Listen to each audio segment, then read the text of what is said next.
Hello and welcome to the Candid Conversations. This is Marilyn. It is episode 14 from season 3. I actually think I'm going to allow season 3 to be a long season because they're coming really quickly, right? So quick. So I might just let it run on and on and on and on till infinity. Um, so today, I'm going to cover my creative practice, talk about my day as an artist and what I do in my art practice. I've spoke about coaching, working with my clients, and the amazing things we do. However, as an artist, I want to talk about my actual process, my working process, in this art business that I have. The reason why I haven't done this before is because I didn't know what my process was. Now, this is like 3 or 4 years after, well, since 2000 and what, seven? No, maybe being a full-time artist, yeah, 2015, 16, 2015, God. Around 2015, I would say. Before that, I was an artist, but I wasn't full-time. So since that time, it's taken me all this time. And the reason I believe it has been so long is because I had a massive dose of imposter syndrome from being an artist. I didn't have it being a coach because it's helping, right? But as an artist, massive dose of it. And so now I'm really grounded and I really am confident in my own process because I've had examples of it working. And that's a big one, is when we build evidence of something working, we can say, okay, we can measure, the distance traveled. So before I start with that, I just want to do a client celebration. One of my clients who finished with me in September, I can't say her name because she's in the public eye, but she won an award. Same awards that Beyonce won her awards, the Grammys. So I want to celebrate this client for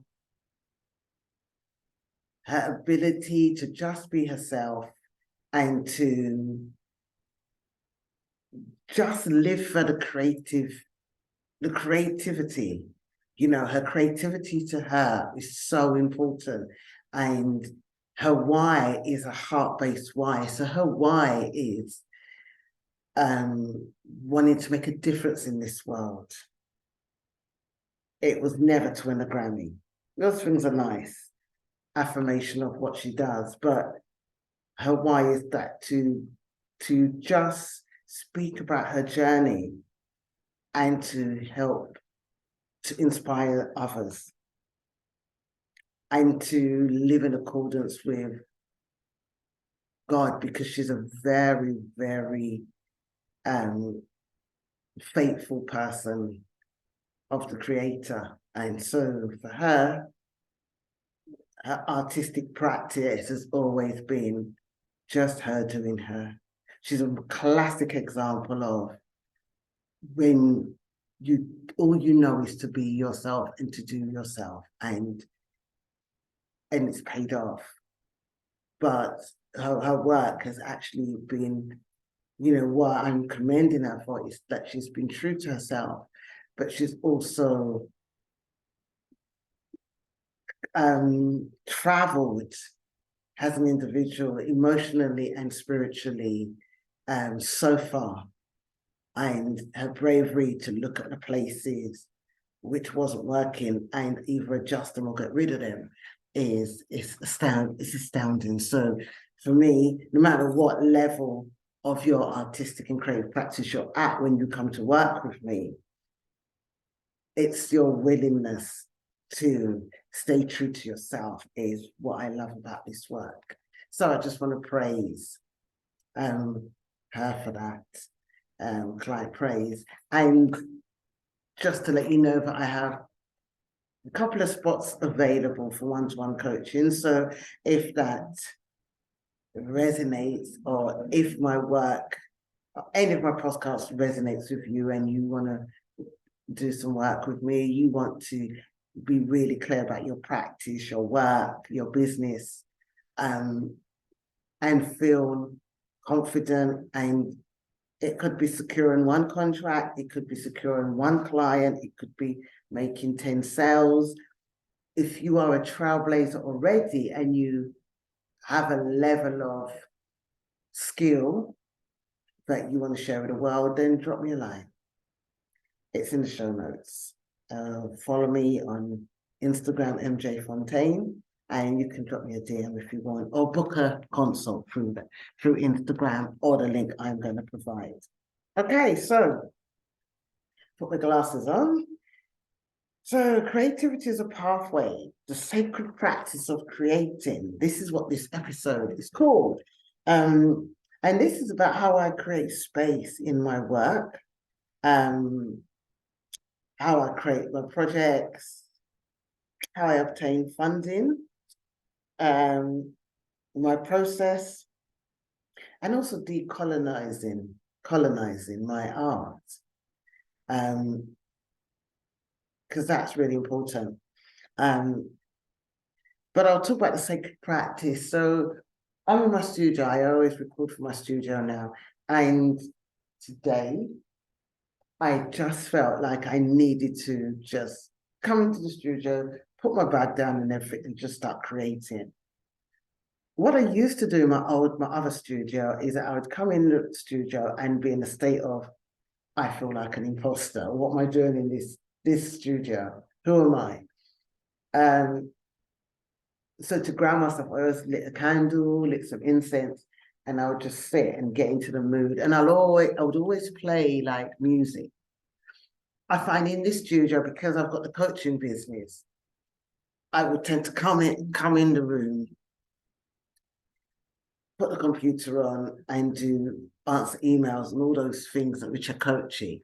I stopped doing that now, because I come into the studio and I start reclimatizing myself in my studio. I'm here, I'm in the studio, rather than I'm here answering emails. So I'm dividing the two. And so what I will love to do is create that space of intention. But I've got lots of sacred things in my studio that allows me to feel connected the minute I walk in the door. There's a few things I want to get, but I have realized that the way the studio is and my pictures here, they create that energy. And I've changed. So I really say affirmations about, this is my space. However, my practice is always to drink tea. That's how I start. And I before, like, I walk to my studio from my house, it's like 10 minutes. So I kind of set an intention before I come in the studio of what I want to work on and what I want to create. So normally Wednesdays, I would do my podcast first and upload it. But today I thought I needed to paint, get something out. Because yesterday I did my trauma training course, and it was quite heavy. So I think I needed to transform all that energy out and continue on the painting. So normally my practice would be to come in and just look around the room, look at the space, how I want to shift it. I may look at some paintings and just observe my environment. And that is so much different to 10 years ago, where I would come in, be like in shock, and then light a candle, and had a little altar there. So it's interesting how one is I'm visually taken in my environment. And the reason why I think there's a difference in the two is because I feel that I've done so much work since between those times. And when I got my studio in 2016, I wasn't in a good space emotionally. My relationship was falling apart. And so I think I felt really unsteady as in the world. Whereas now I feel I'm in the world, you know, and also this place, this studio here, it's so beautiful. It's in a park, and as you can hear the main road as well, but it's so familiar. So I think there's comfort in that and being in nature. Um, so it's really important. Another thing I do is draw a card. So I've got angel cards, oracle cards, tarot cards, and I'll just take a card for the day in the studio just to create the energy. My intention isn't clear, so I don't take the card and think, okay, I want to take a card for my practice. No, I've been having so much emotional turmoil the last 6 months. Doing this trauma course, it's been really good, but I've been really shifting stuff. So it's been, what do I need to know to feel grounded? So I feel that I can welcome a practice of actually, what does my artwork need to inform me of today? And so I take a card, I drink my tea, sit down, and I tend to listen to podcasts. And for the past, okay, so I've this studio, I've only had this studio for 6 months, but I had a studio in my house in the basement. So I would bring the work upstairs because there was no window during the day and then go downstairs in the evening. But I found if I was working on something, I would listen to a podcast.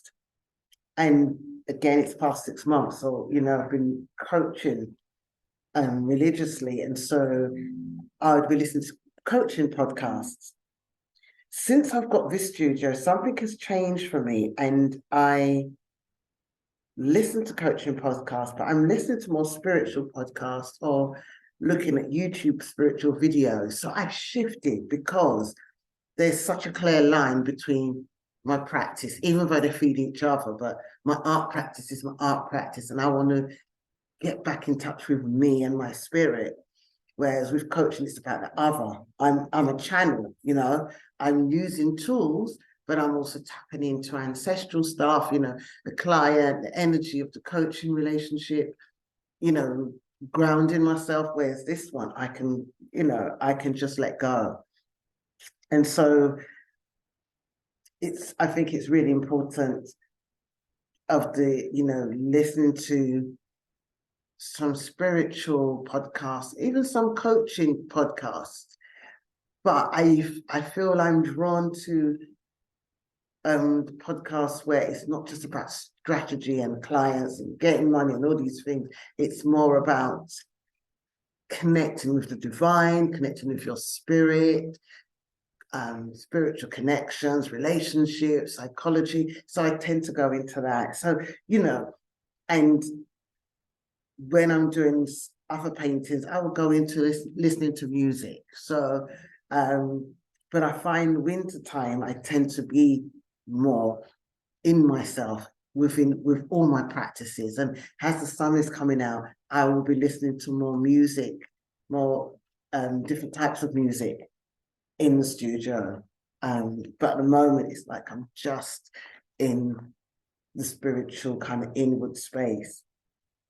Okay, so my projects. So I come into the studio. So I have projects going. I tend to work better when I've got a deadline and I've got a project going on, because if I don't, which could be an exhibition, a commission, I tend to do public commissions as opposed to private commissions. And I did question, why am I not doing public commissions? It's because I don't like being told what to do. Um, and then I gave myself the thought, well, what if you have commissions where people commission you to do a piece and you create the piece, but not, you know, not like a portrait commission, but, you know, a piece that they just want some of your work. So allow yourself to be open to commissions, Marilyn. So I'm open to commissions now, but most of the time it's a public commission or an exhibition that I'm doing, and so I'll work on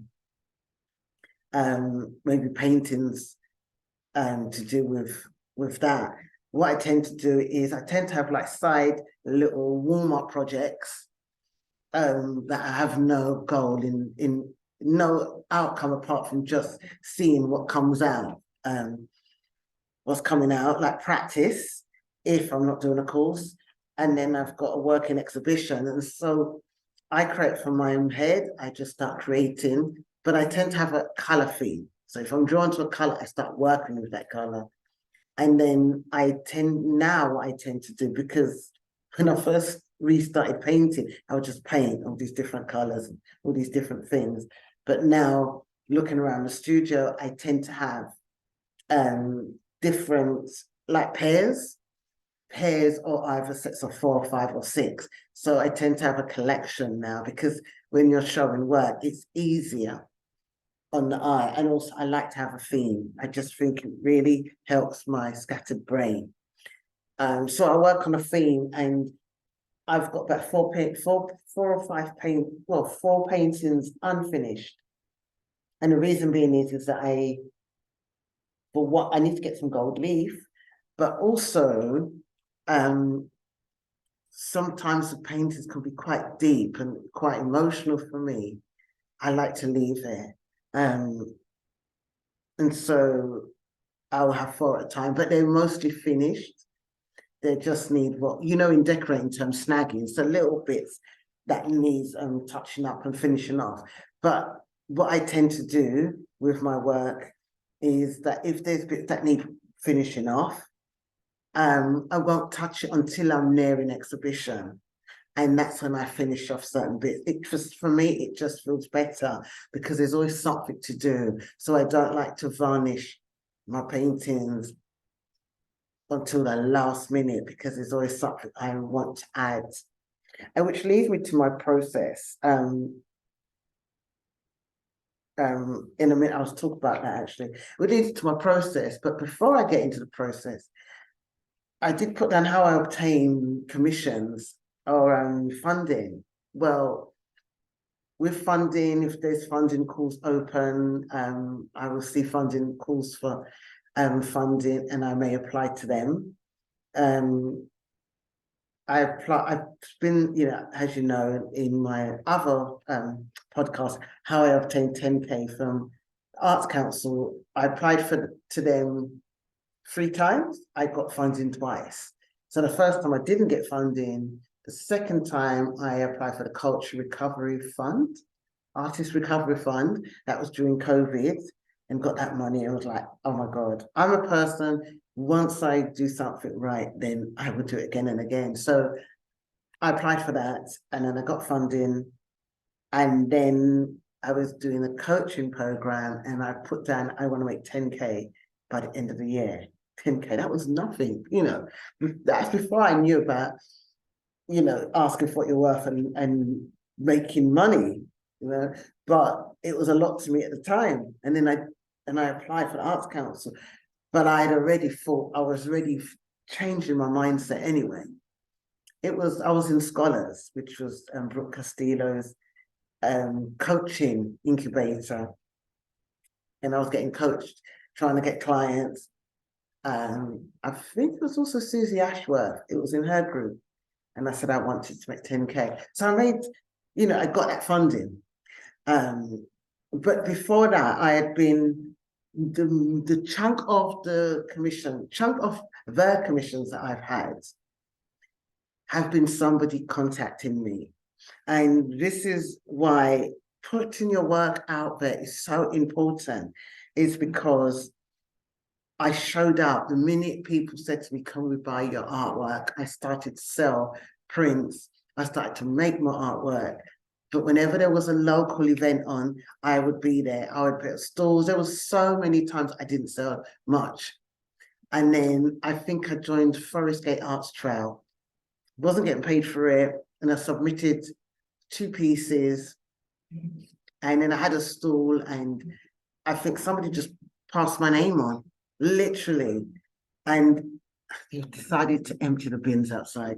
Anyway, so I'm a projector in human design. And if you don't know human design, it's a system a bit like astrology. And with human design, I'm a projector and we're meant to wait for opportunities. I need to pause this until these people go. Okay, they've gone off. They've gone off. So as a projector in human design, which is a system like astrology, it's got the I Ching in it. If you just look up human design, I'll put it in the show notes. And we're meant to wait for opportunity. And most of the really good commissions and opportunities I have had has been when somebody's invited me or put a call out. And so somebody had given my name to someone in an organization, and since then I got commissions. They'll always send me an email. We've got this event happening. Do you want to apply for funding? So they send me emails and I apply for funding. And it's based upon the work I've put out in the community and the work I have done. It's no, I mean, sometimes people ask me, how do you get these commissions? How do you do all these things? I literally, being a partner with my local council happened because I happened to have a stall somewhere and I happened to apply for funding. Someone said there's funding coming and I just applied for it. I do have a background as a teacher and I know exactly how to write outcomes. So I know how to do budgets. I've been running my own business. So with all these fundings, you have to complete a budget form and a project timeline of the work that you're going to do. I learned that on the job. I had to learn that as an artist because as a teacher, we didn't do budgets. But I think having my own business and doing my tax return enabled me to calculate how much something would cost. So is a lot of the stuff was experiential, but being able to do that, I think helped me be confident in doing funding. But go back to my podcast on how I obtained 10K funding because I really talk about the logistics of that. And I do believe like I wouldn't just do any exhibition anywhere. I just don't feel like my work fits into that. My work is getting bigger and I don't want to be dragging big pieces of work in a small space because it just doesn't fit. And, my work, I see my paintings as spiritual, a connection to my spirituality. And therefore, I don't want my work to be in a space where it's not, people are not getting a benefit because it's a crowded space or it's a space where it's noisy and you can't really take in the painting. So for me, it's really important that I choose wisely. And I think having my work publicly really works because it accesses people that couldn't access my work, are able to access and see my work. People that don't go to galleries or don't go to museums locally sometimes can see my work. And I think that is really important. I really feel that when an environment has art and artists, it thrives. So that's how I get my funding is literally, I'll either apply for funding and you will get, for every one funding application I get two or three, well, two rejections, possibly. And I think what's been really brilliant for me being a coach is that when you do a consult with somebody is going to say no to you. They may not, they can't afford my pricing for coaching, or it may not just vibe with them. And because I've learned to take those rejections in coaching, because it's not everybody fits, I take that through with my artwork.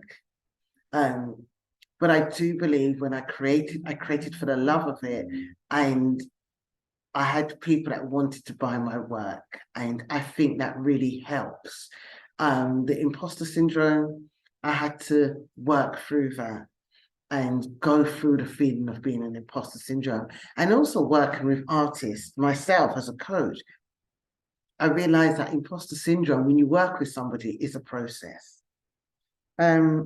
Speaking of process, my process, so, and it goes in line with colonizing my work, because I find my process really intuitive. I find that I tend to layer and layer. It's almost like I'm telling a story when I create my art. Um, Unless I'm doing something really simple, but how I work is that I layer. So I'll create the first layer and then I'll leave it.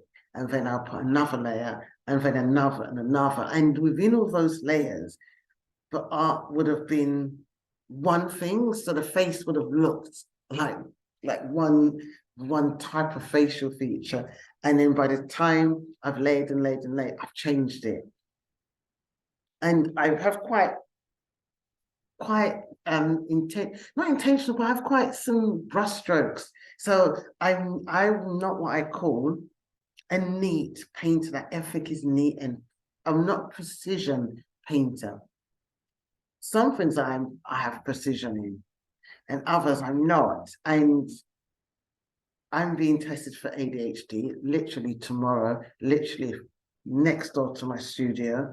And I think before, when I painted at college, when I was 17, 18, I was doing an art course. I think the teachers would always tell us off for being, be neater, um, do it this way. But I realized the fact that I cannot, some things I can do neater, but some things I'm unable to hold the energy or the attention to be really precise. And others I can, but that is just not me. That's not how my brain is wired. Probably could be due to trauma, because I realized that I have low level anxiety, and I've had, I used to get panic attacks. But it's on a spiritual level, it's also a lot of energy. But I realized that my work is presentable, but I don't have a precise hand.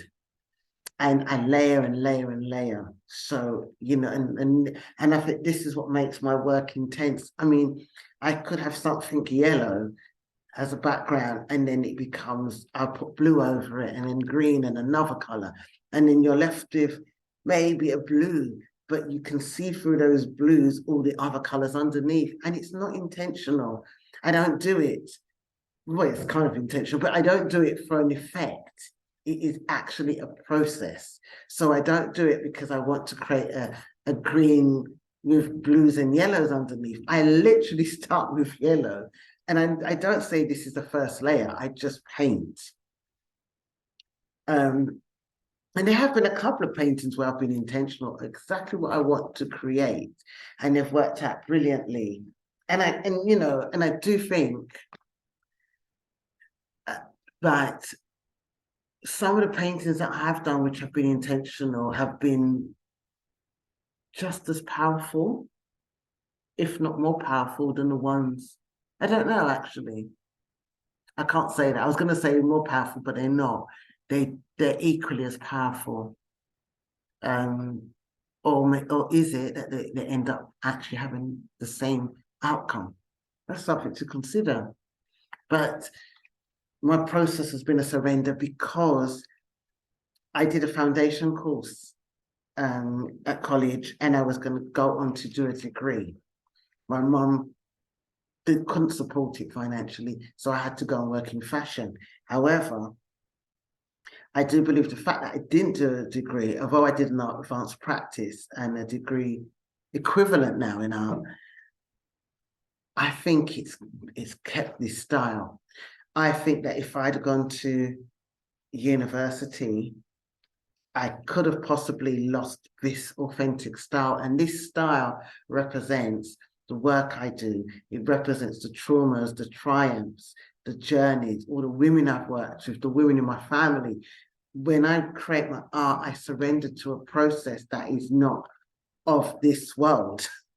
I believe that I'm bringing in the energies of all the stories and putting it out on a canvas. And this could be you. You could be doing this with knitting, with your work, with how you create your home, with how you sing, with how you tell stories. Any art form that you use is the same thing, and it does have a process. And I think it's really important to decolonize, God, that word, your practice. And that is because colonization has an end result. It's quite finite.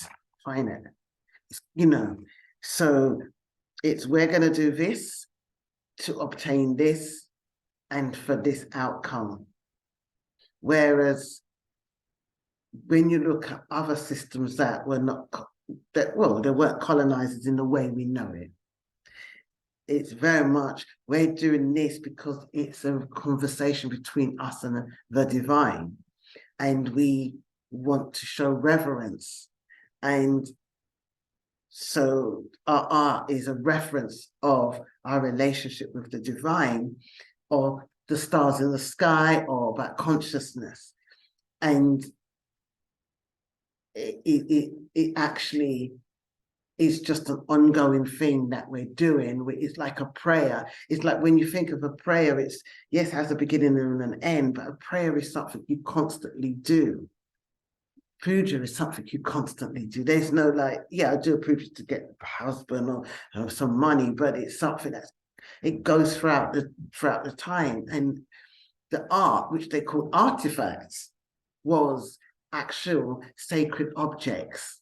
And so I think that when we go to schools and universities, oftentimes the school and university is telling you, create this style so it can get into a gallery or museum, or can go into a collector's house, and it can go to Christie's for so much million.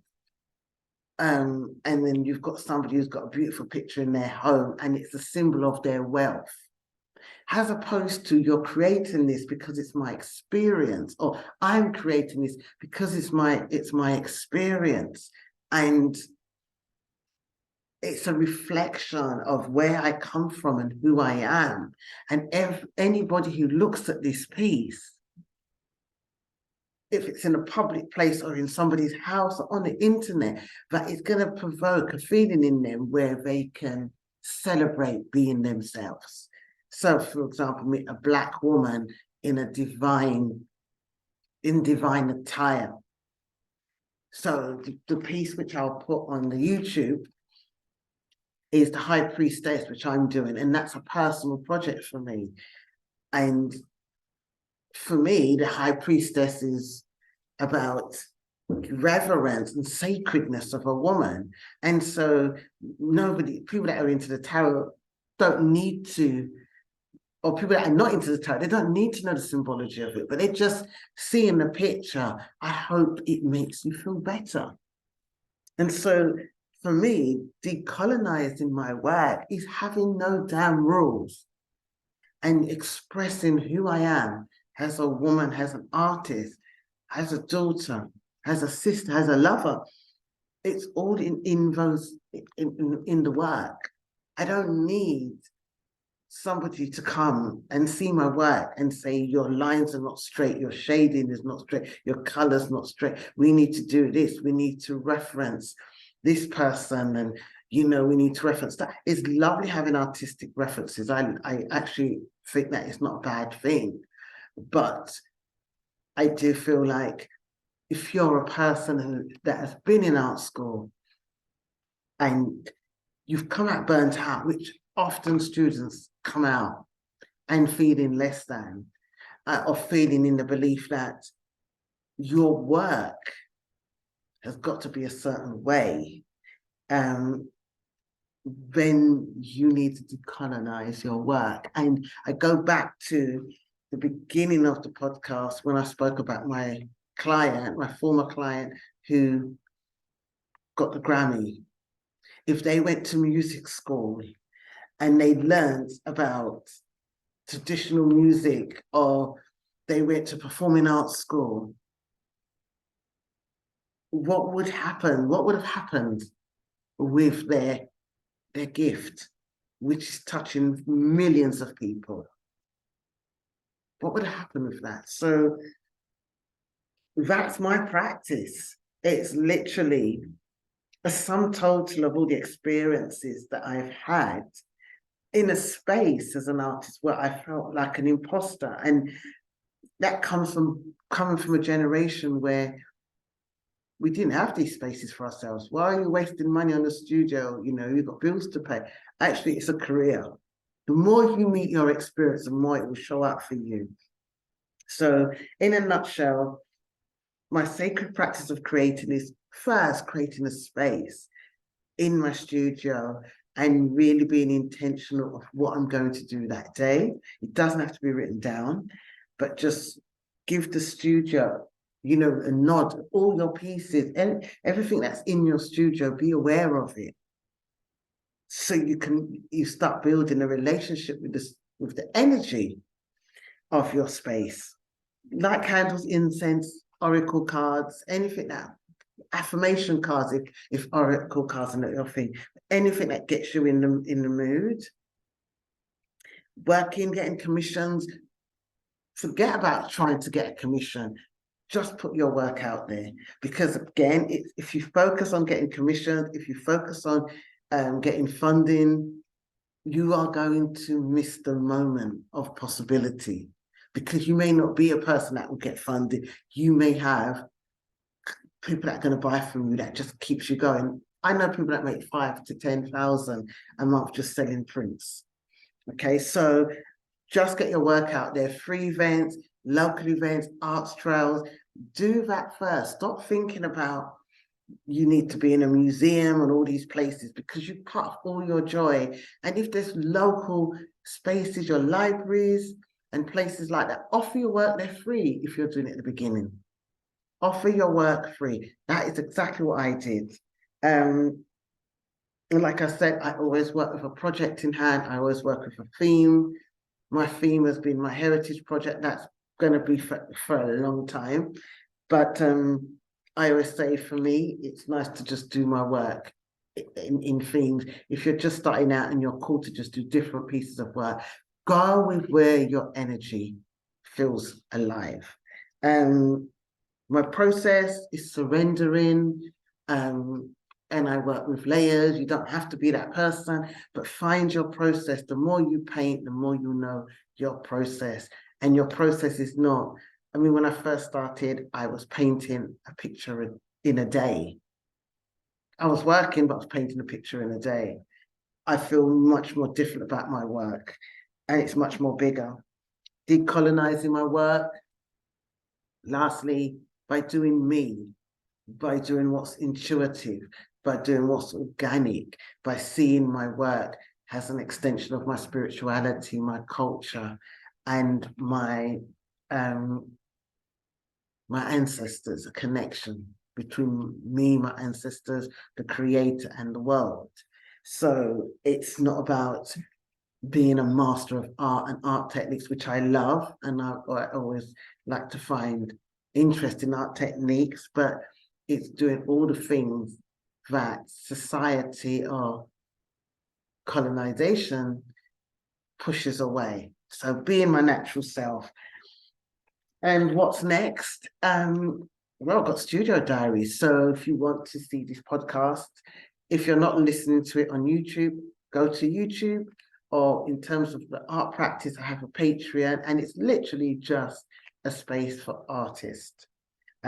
If you want to have some support, I do coaching for the creative trailblazers. So if you're interested in that, just contact me. But let me know how you found this episode. Like and share. Share this podcast, and please leave a review, because it really helps me. Okay? Signing off for now. Bye.